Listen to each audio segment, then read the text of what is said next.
नमस्कार, मैं खुशी और आप देख रहे हैं यूपी न्यूज 24। क्या नाटो खत्म हो गया है? ट्रंप ने यूरोप को पुतिन के सामने परोस कर रख दिया। अमेरिकी योजना से यूं ही नहीं घबराए यूरोपीय देश। डोनाल्ड ट्रंप की व्हाइट हाउस में वापसी के बाद यूरोप में घबराहट है। यूरोपीय देशों की सबसे बड़ी चिंता नाटो को लेकर है, जिसके बारे में कहा जा रहा है कि ट्रंप इसे खत्म कर रहे हैं। अमेरिकी योजना ने यूरोप को परेशान कर दिया है, उसे अपनी सुरक्षा की चिंता सता रही है। यूक्रेन युद्ध खत्म करने को लेकर डोनाल्ड ट्रंप की योजना को लेकर यूरोप बहुत चक्का है। अभी भी यूरोपीय रूसी राष्ट्रपति व्लादिमीर पुतिन के साथ ट्रंप की 90 मिनट की फोन कॉल से उबर नहीं पाए। इसके साथ ही अमेरिकी रक्षा मंत्री पीटर हेगसेथ के इसी सप्ताह ब्रसेल्स में दिए गए बयान ने यूरोपीय नेताओं को बेचैन कर दिया है। इस बात पर चर्चा होने लगी है कि ट्रंप अपने फैसलों से नाटो गठबंधन को खत्म कर रहे हैं। लिथुआनिया के पूर्व विदेश मंत्री गेब्रियलियस लैंड्सबर्गिस ने कहा, यह नाटो के अंत का संकेत हो सकता है। ट्रंप की घोषणाओं से यूरोप में घबराहट। पॉलिटिको की रिपोर्ट के अनुसार ट्रंप की चौंकाने वाली घोषणाओं के बाद यूरोप में घबराहट का माहौल है। अमेरिकी रक्षा मंत्री पीटर हेगसेथ ने जिस तरह की बयानबाजी की है, उसने यूरोप की सुरक्षा खतरे में पड़ती नजर आ रही है। हेगसेथ ने तो यूरोप को अमेरिका के लिए सुरक्षा गटर बता दिया, यानी साफ है कि अब अमेरिका का यूरोप की रक्षा का कोई इरादा नहीं है।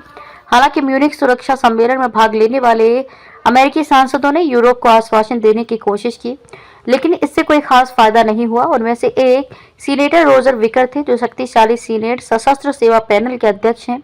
विकर ने पॉलिटिको से कहा कि हेगसेथ ने ब्रसेल्स में एक नौसिखिए की गलती की। मुझे नहीं पता कि उनका भाषण किसने लिखा, लेकिन यह टकर कार्लसन द्वारा लिखा जा सकता है। कार्लसन एक मूर्ख है। अमेरिकी उपराष्ट्रपति का भी यूरोप पर हमला।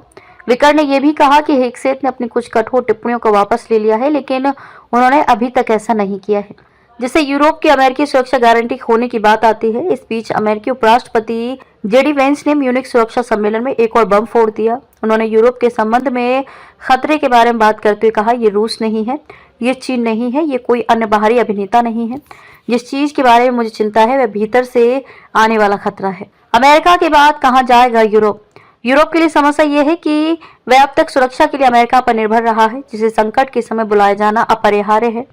ऐसे में सवाल है कि वह अब किस ओर जाए। इसका जवाब है शायद खुद की ओर। पूर्व जर्मन राजनयिक वोल्फगैंग इंशिगर ने पॉलिटिको से कहा कि शायद यूरोप को झटकों की जरूरत है ताकि उसे आत्मनिर्भर बनने की तरफ बढ़ाया जा सके। उन्होंने कहा कि यूरोपीय नेता आंशिक रूप से उस स्थिति के लिए जिम्मेदार हैं जिसका वे अब रोना रो रहे हैं। क्या यूरोप ने देरी कर दी? यूरोपीय नेता रक्षा को बढ़ाने की तैयारी की बात कर रहे हैं, लेकिन अन्य लोगों को आशंका है कि शायद अब बहुत देर हो चुकी है। उन्हें डर है कि ट्रंप प्रशासन मित्र नहीं बल्कि शत्रु है। यूरोपीय संघ के एक वरिष्ठ राजनयिक ने नाम न बताने की शर्त पर कहा, अब हमारे पास एक रूसी राष्ट्रपति है जो यूरोप को खत्म करना चाहता है, और एक अमेरिकी राष्ट्रपति भी जो यूरोप को नष्ट करना चाहता है, और इन दोनों के बीच गठबंधन है। ट्रांस अटलांटिक गठबंधन खत्म हो गया है। आइए नजर डालते हैं आज की बड़ी खबर पर। खबरों में अब तक के लिए बस इतना ही। फिर होगी आपसे मुलाकात ऐसी ही एक और बड़ी खबर के साथ। तब तक के लिए नमस्कार और देखते रहिए यूपी न्यूज 24।